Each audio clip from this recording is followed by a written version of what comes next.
Nais daw ikwento ni Jimbei ang pangyayari tungkol kay Arlong dahil may kinalaman dito ang village ni Nami. 16 years ago ay isang magnanakaw sa Fishman Island ang nangkidnap din ng isang sirena. Hindi nagdalawang isip na sumugod ang Reyna nang malaman ang nangyayari. Nagbanta ang magnanakaw ngunit hindi pa rin sumuko ang Reyna kaya nagpaputok ito, ngunit dahil sa observation hockey ay hindi siya tinatamaan. Hanggang sa masampal ng Reyna ang kidnapper na magnanakaw pa. Sumakit ang kamay ni Queen Otohime dahil matigas ang mukha ng fishman. Subalit nagtungo pa rin siya sa kriminal na sinasabing kailangan kasi ng pagkain ng kanyang mga anak. Kaya sinampal-sampal siya ng Reyna para matauhan kahit na nasasaktan ng kamay dahil sa kapal ng mukha nito. Pagkatapos ay napaiyak pa ang mabait na Reyna dahil hindi daw niya alam na naghihirap ang kanyang mamamayan. Dahil sa nangyari ay sinabi ng lalaki na magbabago na siya sa kulungan. Kaya napahanga ang mamamayan dahil sa napakabait nilang Reyna. Nagpunta sa kanya ang mga bata ngunit sinampal ang isa dahil may uhog daw. Dahil mas mabuti na daw na dalawang ilong ang may uhog kaysa isa kaya natuwa ang mga fishmen. Pagkatapos ay nais ipanukala ng Reyna ang pakikipagkaibigan nila sa mga tao. Subalit kahit na siya na ang nakikusap ay hindi talaga matanggap ng mga fishman dahil sa mga kasamaan na ginawa ng mga tao sa kanila.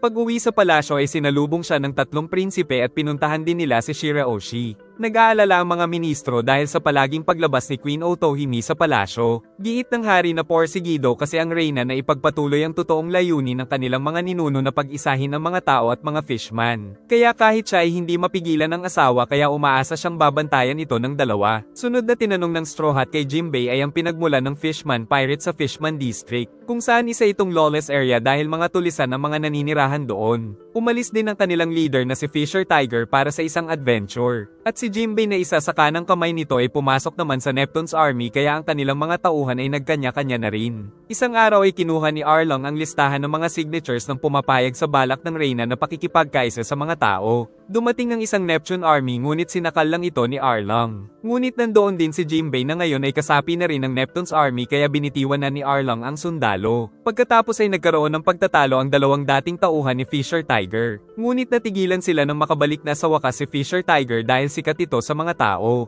Kalaunan ay nagtungo si Fisher Tiger sa hari para sabihing nais niyang pakawalan ng mga alipin ng mga tao. Dahil sa kanyang paglalakbay ay nakita niya ang nakakaawang kalagayan ng mga alipin kaya napaiyak ang Reyna. Hanggang isang araw ay nabalitaan na lang nilang umatake si Fisher Tiger sa Navy at pinakawalan ang lahat ng mga alipin maging tao man o fishman. Dahil dito ay umalis si Jimbei sa army upang samahan si Fisher Tiger. Maging ang Arlong Pirates ay sasama na rin kay Fisher Tiger. Dahil dito ay naging kasamahan ni Jimbei si Arlong sa barko. Tapos tinatakan sila ng pinuno upang matakpan ng tatak ng Celestial Dragon sa mga kasamahan na naging alipin. At dito na nga nabuo ang Sun Pirates sa pamumuno ni Fisher Tiger. Namangha ang mga fishman nang mabalitaan na kinalaban ni Fisher Tiger ang mga malulupit na Celestial Dragon. Ngunit para sa Reyna ay kailangan pa rin nilang magkaroon ng koneksyon sa mga tao. Subalit nag-alisan ng mga fishman dahil ayaw nila sa gusto ng mahal na Reyna. Sila Hordy naman sa Fishman District ay labis na namangha sa ginawa ni Fisher Tiger. Kaya naman nangarap ang grupo nila na balang araw ay maging mga malalakas na pirata upang wasakin ang mga tao.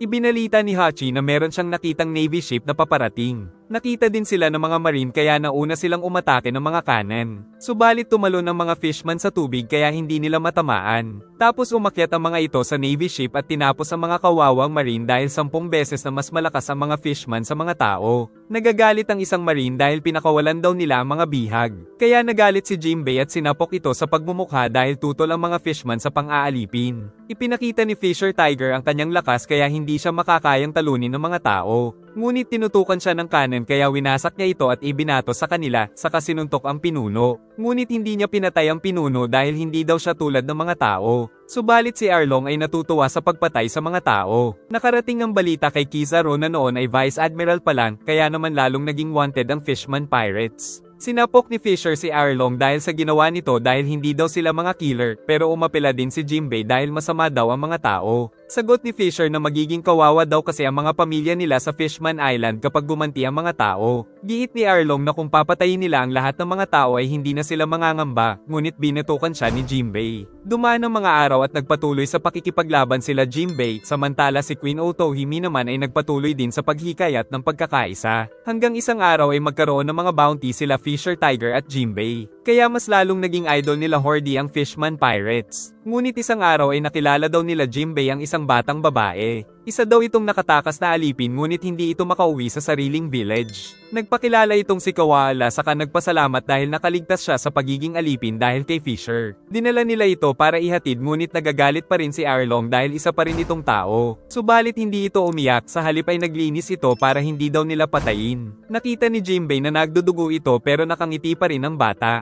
Kaya naisip nilang nasanay na kasi itong isang alipin kaya nagkaganito. Ipinag-utos ni Fisher na dalhin ang bata sa kanyang silid. Tapos paglabas ay nilagyan niya pala ito ng tatak ng Sun Pirates. Paggising ay giit ng bata na hindi daw siya umiyak kaya wag siyang papatayin. Kaya sinabi ni Fisher na ayos lang daw umiyak. Saka binitiwan nila ang mga sandata upang patunayan na hindi sila masasama tulad ng mga Celestial Dragon at nangakong ihahatid si Koala sa village nito. Kaya tuluyan ng umiyak ang bata samantala si Arlong ay hindi pa rin sang-ayon. Inalagaan nila si Koala kaya nagmukha na itong bata. Ngunit naglinis pa rin ito dahil sa nakasanayan. Subalit si Arlong ay nais pa rin itong patayin dahil namumuhi siya sa lahat ng mga tao dahil sa diskriminasyon ng mga ito sa mga fishman. Pero ipinagtanggol ito ni Jimbei dahil hindi daw lahat ng tao ay mababa ang tingin sa mga fishman. Pagkatapos ay naging kasakasama na nila ang bata sa lahat ng mga naging adventure nila kaya napalapit na sila dito. Hanggang sa makarating na sila sa village kung saan nanggaling si Koala kaya nalungkot ang mga fishman. At labis na nagpasalamat ang bata sa kabutihan ng mga ito sa kanya. Sinamahan ito ni Fisher patungo sa village nito. Ngunit sa barko ay sinasabi ni Arlong na paglaki ni Koala ay magiging mababa na rin ang tingin nito sa mga fishman. Natuwa ang mga tao lalo na ang nanay nito nang makita na nakabalik si Koala sa kanila. Ngunit natakot ang mga tao nang makita si Fisher Tiger kaya umalis na ang fishman.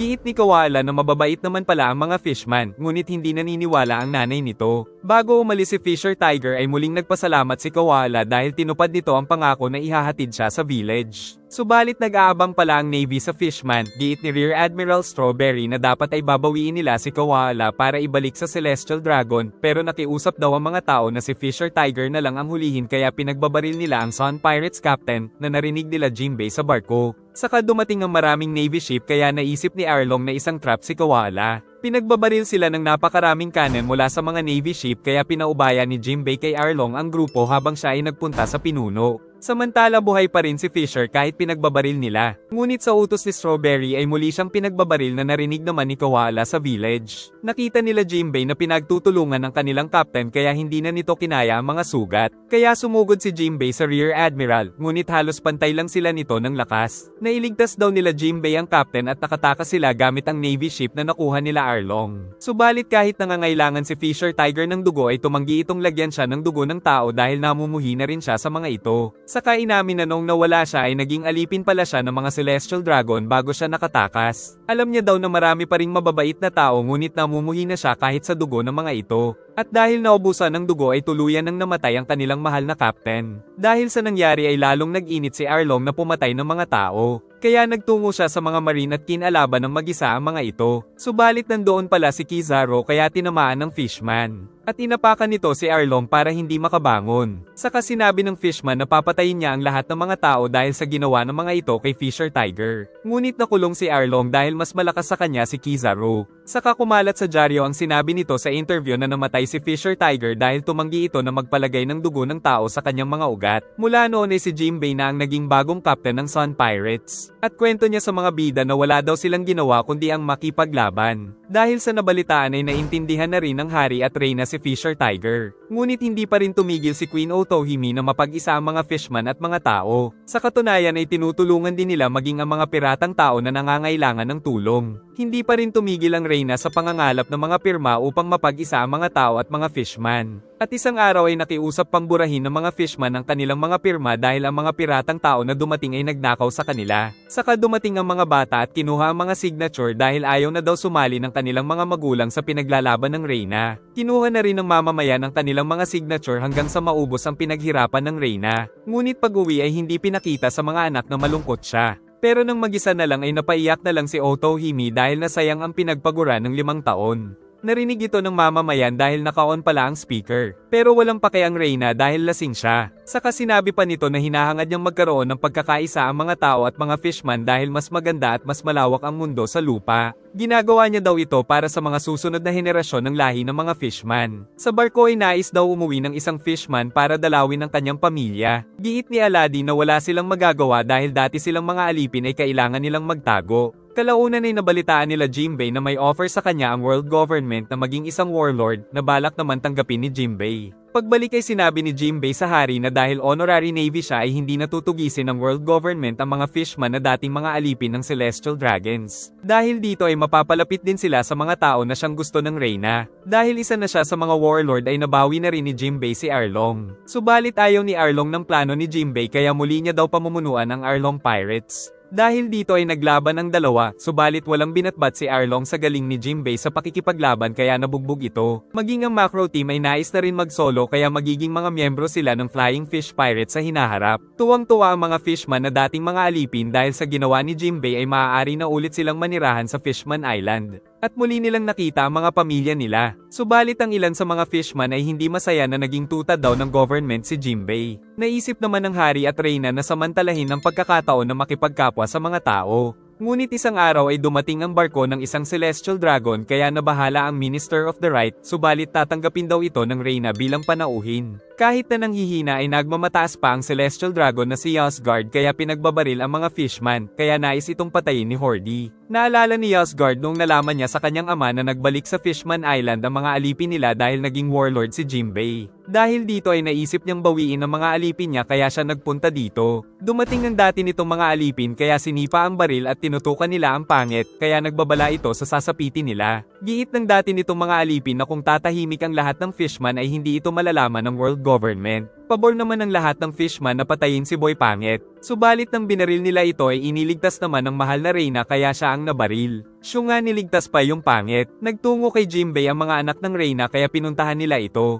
Samantala nagtatanong ang dating mga alipin kung bakit niligtas ito ni Queen Otohime. Saka sinabi pa ng Reyna na wag na silang magtanim ng sama ng loob dahil nakikita sila ng mga bata. Subalit ginawa pang hostage ni Boy Pangit ang Reyna sa kabila ng ginawa nito. Dahil sa nangyari ay napaiyak si Shirahoshi at naglabas ng kapangyarihan kaya dumating ang maraming mga kinatatakutang Sea-King sa Fishman Island na ikinagulat ng lahat. Kaya nalaman din ni Vander na si Shirahoshi ang tagapagmana ng kapangyarihan na makontrol ang mga Sea-King dahil matagal niya na daw itong hinahanap. Dahil dito ay nais niyang mapang-asawa ang prinsesa para makontrol ang mga Sea-King. Matapos ang ilang araw ay papaalis na si Boy Pangit ngunit nagbabanta pa itong maghihiganti dahil nainsulto daw siya. Ngunit bago ito umalis ay nais pa daw sumama ni Queen Otohime para mapalapit sa mga tao kaya ayaw payagan ng hari ang kahangalan na gagawin ng asawa. Ngunit pinaliwanag ni Otohime na kung nais nilang pagkatiwalaan ng mga tao ay kailangang ipakita nila na nagtitiwala sila sa mga ito, kaya wala na silang nagawa kundi ang payagan ng Reyna sa nais nitong gawin.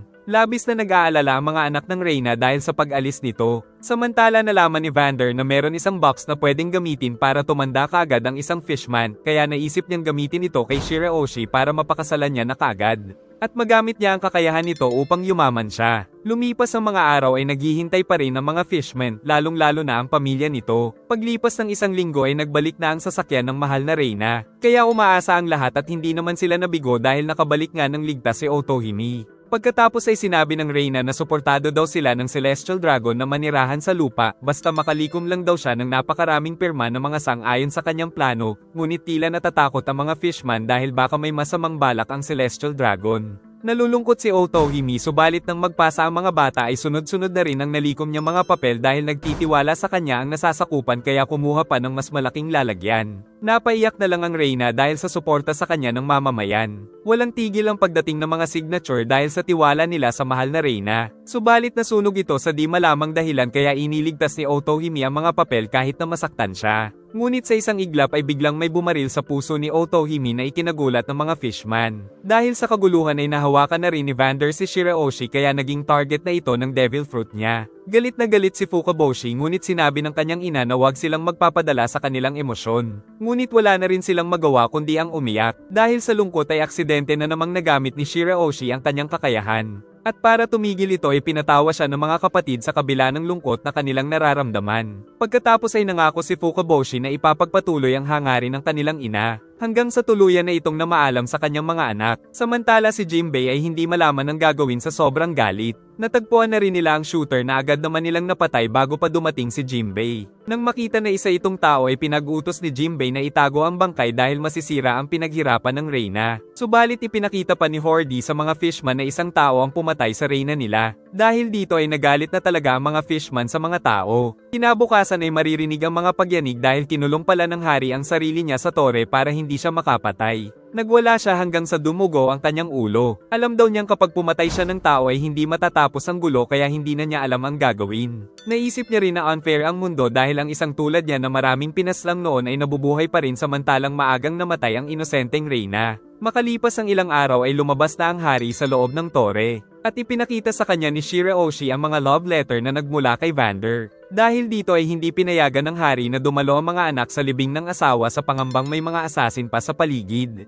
Malungkot ang buong Fishman Island dahil sa sinapit ng mahal na Reyna. Nang magsalita si Fukaboshi sa monitor at sinabing handa nilang ipagpatuloy ang nasimulan ng kanilang ina dahil alam nilang para ito sa kinabukasan ng susunod na henerasyon.